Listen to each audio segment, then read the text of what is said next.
वारंगल जिला राज्य मंत्री कोना सुरेखा ने कहा कि तेलंगाना राज्य में महिलाओं के सशक्तिकरण के लिए पूर्व सरकार मुख्यमंत्री रेवंत रेड्डी के स्वास्थ्य में कई कार्यक्रम चलाकर महिलाओं के विकास के लिए काम कर रही है।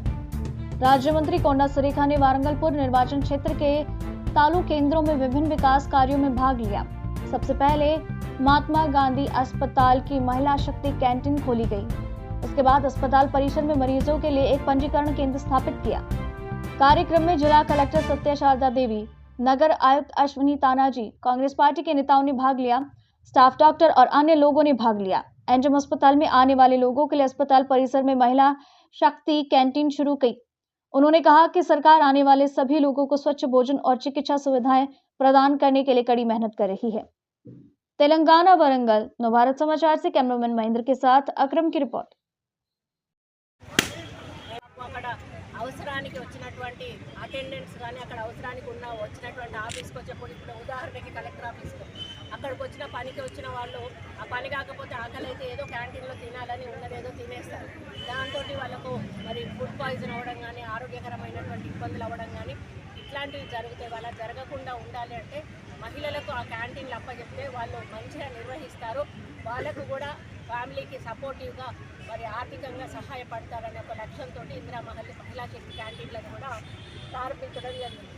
ఈరోజు మన వరంగల్ ఎంజీఎంలో కూడా ఆ కార్యక్రమాన్ని మేము స్టార్ట్ చేయడం జరిగింది. ఇక్కడ నుంచి ఇక్కడ ఉండాల్సిన వాళ్ళు ఎవరైతే ఉన్నారో వాళ్ళకు వేరే చోట అకామిడేషన్ ఇచ్చి మరి ఎవరైతే డబ్బులు కట్టకుండా మరి డిఫాల్టర్స్ ఉన్నారో వాళ్ళందరినీ కూడా పంపించేసి ఇక్కడ ఈ యొక్క ప్లేస్ను కూడా మన హాస్పిటల్కి యూటిలైజ్ చేసుకోవాలనేటువంటి ఉద్దేశంతో ఓపీ కౌంటర్లు ఇక్కడ పెట్టడం జరిగింది. ఓపీ కౌంటర్లు అంతకుముందు బిల్డింగ్లో ఉండడం వలన అక్కడే ఫార్మసీ, అక్కడే ఓపీ, అక్కడే అదంతా అవడం వల్ల చాలా గజిబిజిగా ఉండి మరి వచ్చిన పేషెంట్లకు సరి అయిన మరి రూట్ లేకుండా ఉండేది. కానీ ఇక్కడికి వచ్చిన తర్వాత మరి దీనికి ఫస్ట్ ఒక దగ్గరికి వెళ్ళిన తర్వాత అక్కడ డయాగ్నోసైజ్ చేస్తారు వాళ్ళు ఏ కౌంటర్కి వెళ్ళాలి అనేది. అప్పుడు ఈ 6 కౌంటర్లలో మగవాళ్ళకు 6 కౌంటర్లు, ఆడవాళ్ళకు 3 కౌంటర్లు పెట్టారు. ఏ కౌంటర్లలో వెళ్ళాలని చెప్పినప్పుడు ఆ చిట్టి తీసుకొని వాళ్ళు ఆ కౌంటర్లోకి వచ్చినప్పుడు ఇక్కడ వాళ్ళు ఏ డాక్టర్ దగ్గరికి, ఇక్కడ ఏ రూమ్ నెంబర్కి వెళ్ళాలనేది కూడా వాళ్ళు చెప్పడం జరుగుతుంది. ఆ విధంగా ఏ కన్ఫ్యూజన్ లేకుండా వచ్చిన పేషెంట్లు సరాసరిగా ఏ డాక్టర్ దగ్గరికి వెళ్ళాలో కన్సల్టేషన్గా ఆ డాక్టర్ దగ్గరికి వెళ్ళడం జరుగుతుంది.